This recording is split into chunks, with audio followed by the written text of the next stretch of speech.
You might know that at Amazon, they take a different approach to collecting behavioral interview signal in their software engineering interviews. Well, this week I had a chance to sit down with an expert in Amazon interviews and talk about what makes Amazon different. Leadership principles, bar raisers, his top tips and tricks for anybody who's preparing for an interview there. Hey, I'm Austin McDonald, author of Mastering Behavioral Interviews, the guide to storytelling in tech, helping you rock the interview that gets you the roles that matter the most. We took a risk and we recorded this outside at Stanford University, which was beautiful, but the audio was just not quite the best, so bear with me there. Be sure you wait till the end of the interview and you see some wildlife friends that visited us while we were having our conversation. Enjoy. Here we are on Stanford's beautiful campus. We're talking about Amazon interviews with Gilad Neor. He's ex-Amazon, ex-Facebook senior engineering manager, and he also is an expert coach for people preparing for their interviews as well as people improving their careers. So it's really excited to have you here. Thanks for coming, Gilad. Yeah, thanks for having me, Austin. Great to be here. So a lot of people know that Amazon has taken a different approach to behavioral interviews. What kind of approach do they take and how is it different?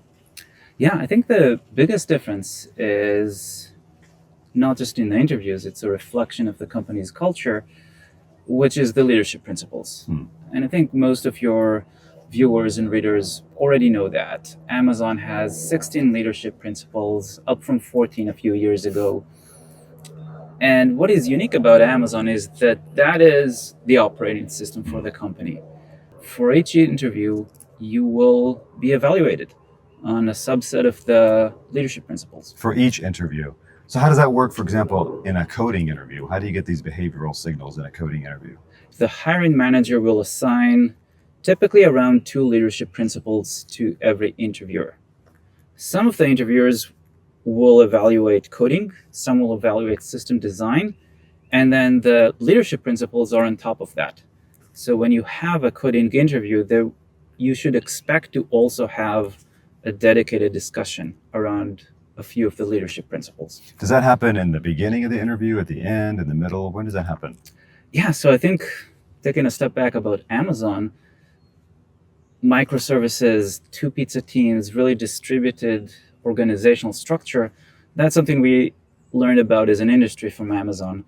And that applies into the interview process as well. There is a lot of variance in the interview process itself. There are guardrails, there's the bar raiser, I'm sure we'll talk more about that. There's a standardized interviewer training process, which is much more comprehensive than at many other companies as well. So there's a shared training base, but each interviewer can actually run the interview any way they prefer. Interesting. And you talk about these leadership principles. I think a lot of people are familiar with at least some of them, but in case people are not familiar with them, can you give us some examples of what these leadership principles are? Yeah, so there are 16 leadership principles. The first one is always customer obsession.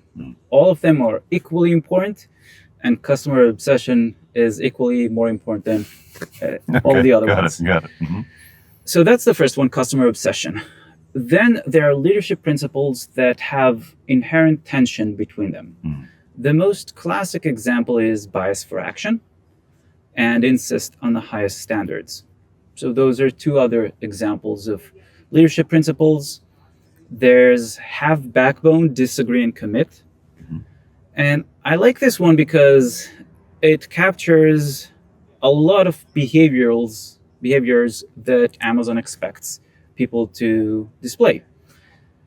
Have backbone is a willingness to disagree, regardless of the level of the person you're disagreeing with.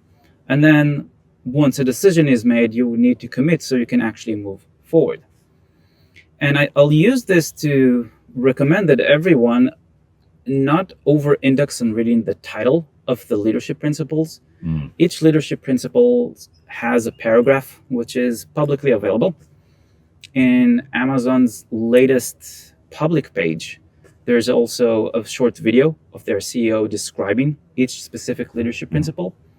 Right. So definitely spend the effort reading the paragraphs and watching the videos. So a lot of companies do have values like we've talked about, and then they may be discussed in some kind of company all hands, or like maybe they're on the wall or something, but people may not be thinking about them on a day-to-day basis. Is that the case with these 16 leadership principles at Amazon? Amazon is almost unique in that is the operating system for the company at each and every level. How does that work? Like, what does that look like on a day-to-day basis? How are people walking around saying, I have a bias for action today, I'm going to do this? Like, how does it work? It goes into decision making. So why do we even have those leadership principles? And I mentioned the tension between some of them. It's a way of scaling. So Amazon, we talk about AWS and internet level scale. It's also hundreds of thousands of humans working together. And the leadership principles are a way to scale how hard decisions should be made. So the CEO, Jeff Bezos, and whoever is an executive or a senior director at every company cannot be there at every when a decision is made. The leadership principles codify the best practices that Amazon has decided internally on how to make hard decisions. And hard decisions start with technical considerations. How do we design the system? How to think about the rollout strategy? What should we measure? Should we spend a lot of effort upfront designing things, or should we release things quickly to get feedback? Those are all examples of decisions that happen every day. The leadership principles are a little bit like design patterns in code. They provide a consistent language to communicate very quickly, very similar to design patterns. And that is used internally in every discussion. Like the names of the leadership principles are Yes. used in the conversation. Okay. Yes. And oftentimes they're also an easy way to abuse things because there is tension between them. Yeah. Now, one of the most common ways that they're used is what is right for the customer. I mentioned customer obsession as the first among equals.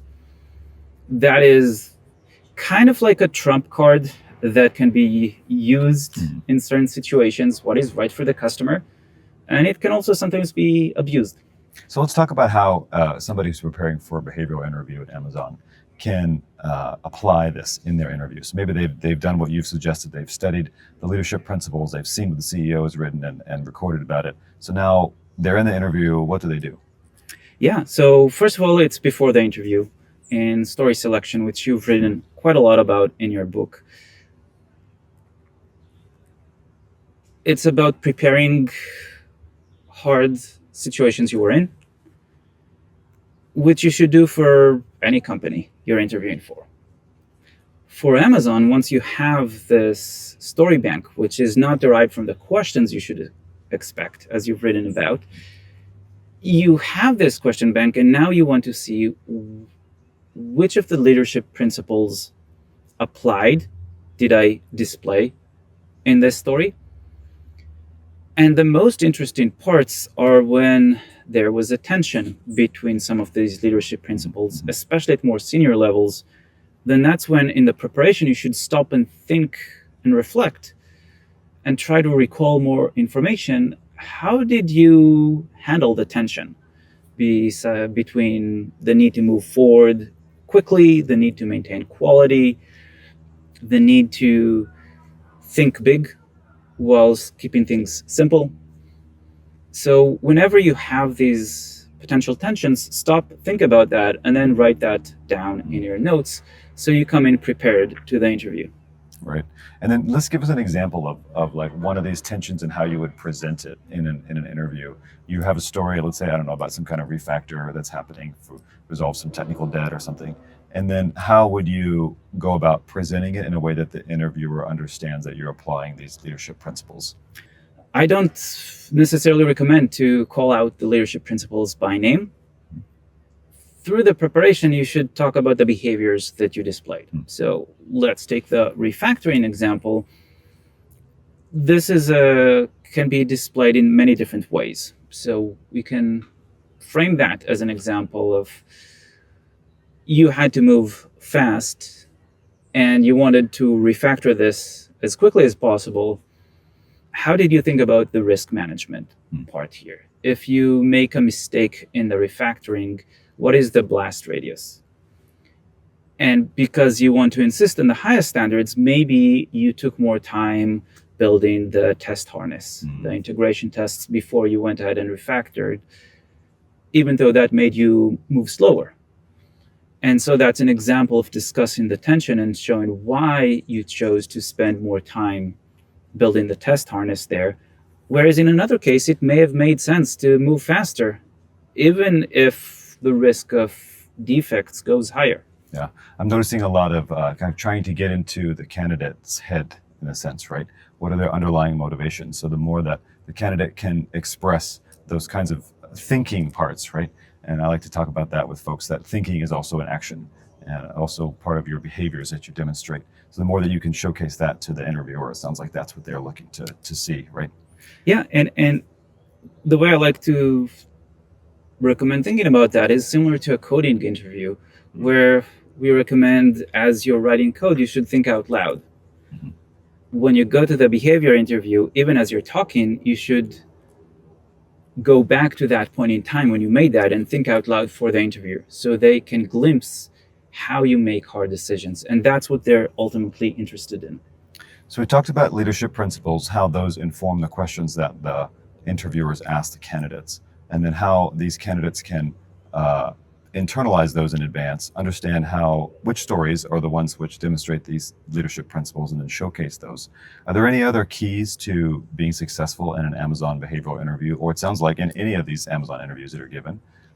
What are the other like top tips that you give your coaching clients when you're helping them prepare for these Amazon interviews? Yeah, so there's the question of level, what level you're aiming for. If you're a more junior candidate, the biggest piece of advice is don't discount the importance of the behavioral part, because a lot of these behaviors are not just exclusively things you do on the job. They would apply in your education, in your volunteering work. You have to make hard decisions then as well. And so, unlike many other companies, Amazon puts a lot of weight on the behavioral interviews, even for juniors. For more seniors, one of the things we haven't discussed yet is the importance of being data-driven.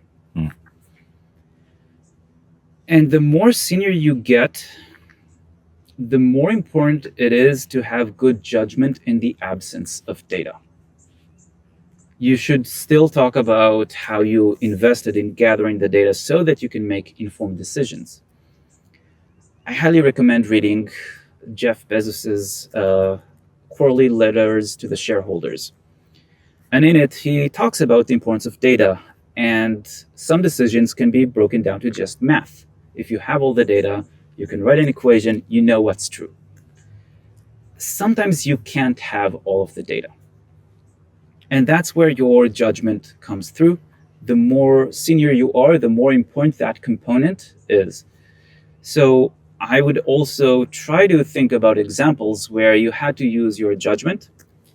The relevant leadership principle here is write a lot, which is a very misunderstood leadership principle that Amazon has. There's a Jeff Bezos internal video about this leadership principle, which is write a lot does not mean that you're also wrong, that you're never wrong.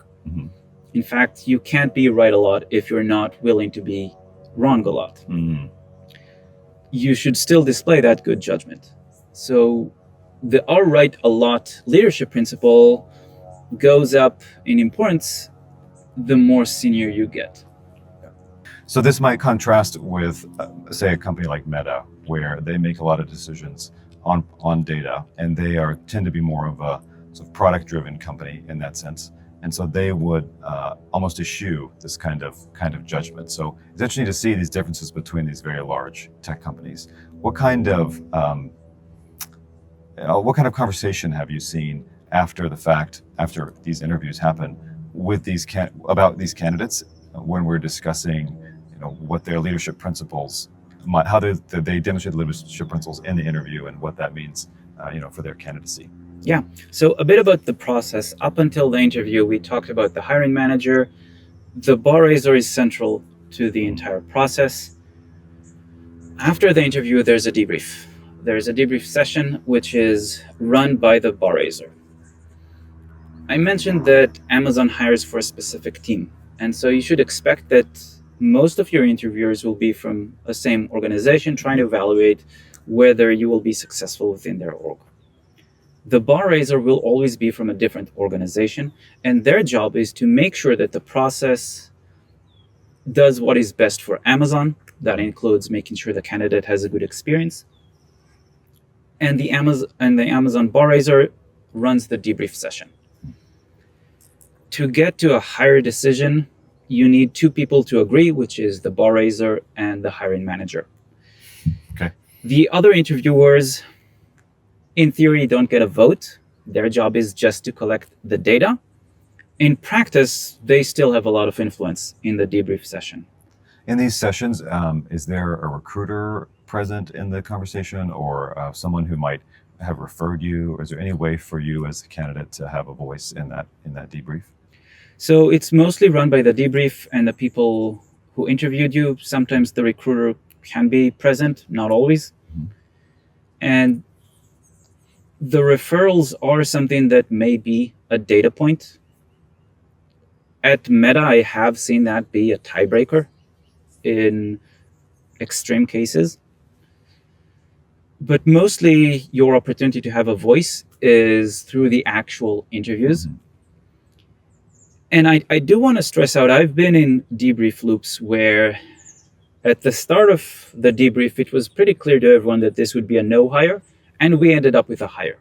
And what was the thing that pushed you over the edge? What changed in the conversation? Yeah, so first of all, it's the bar raiser's job to sometimes play devil's advocate, to push for really clarifying why we reached certain decisions, whether there was some unconscious or conscious bias that went into that. And no less importantly, it's synthesizing the information from across the different interviews. As an example, if one of the interviewers felt the candidate was strong in one LP and weak in coding, and the other interview saw great strengths in coding and a weakness in the other LP, and when they talk between them and look at their notes and say, yeah, actually, based on all of this information, I would change my vote. Mm. And that does happen. I would say 20-30% is just hand-wavy numbers. And this is one of the places where the behavioral signals that they gather as part of the interview process is so important for the hiring decision, right?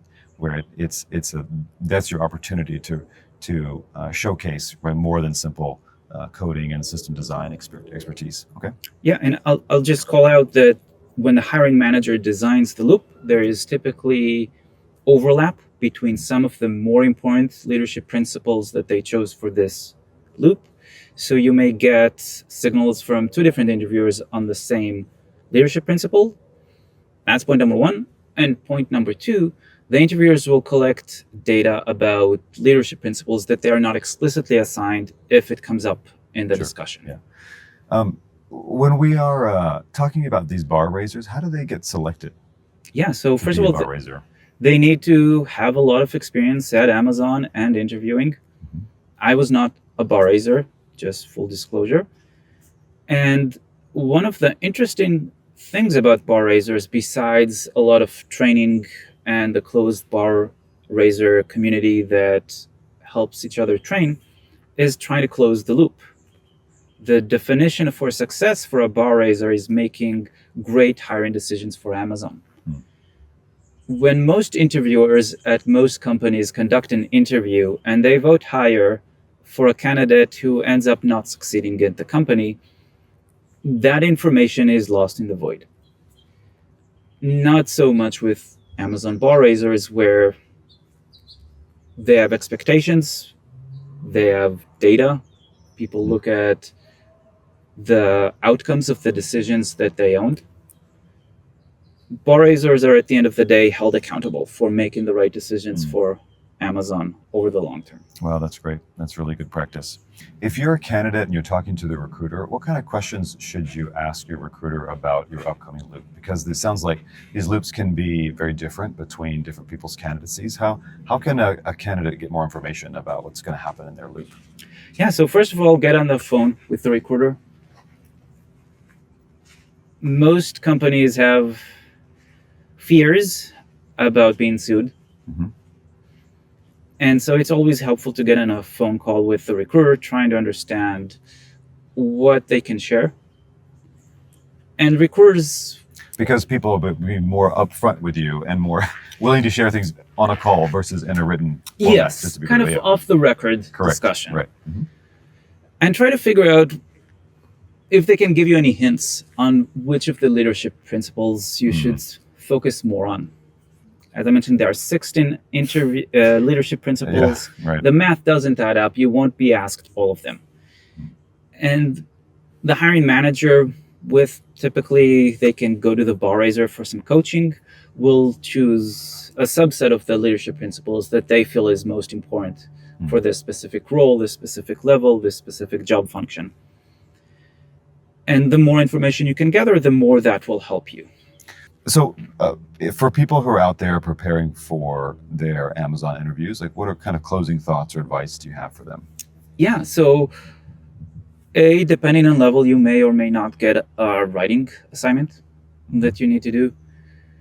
Learning about the Amazon writing culture will help you in the behavioral interviews as well.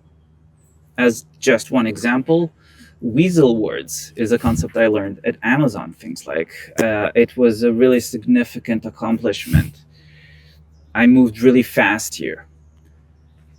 Amazon is really data driven. You should talk about specific metrics. You should talk about the change in those metrics, specific numbers and percentage points, so that the interviewer can assess the impact. And that is an example of learning about Amazon's written culture as a reflection of Amazon's communication culture in general. And behavioral interviews are about communication as well. As an example, in Meta, all the behavioral interviews have and the non-behavioral interviews as well have a communication dimension. It's the same at Amazon. Communication is important, and Amazon has its own style of communication. So study up a bit on Amazon's writing best practices. How should people do that? What's your best plan to accomplish that? I would search for information online on some guides. There's a lot of various guides. There's no specific guide I find myself specifically pointing people back to. Just learn about being specific, being clear, avoiding weasel words. Sounds like etc. great advice. Gilad, how can people find you? How can people connect with you? So first of all, I'm pretty easy to find on LinkedIn. I have a website called managementdeltas.com. Yeah. Well, it's awesome to have you. Thanks so much for coming by. Yeah, thanks for having me. Yeah. All right. Are we rolling over here? Yeah. Okay, great. Hey, how's it going, everybody? I am with me. Sorry, I have to do this again. Yeah. Oh, look at this coyote. Oh, That's wild. 2. That should have been the bloopers part.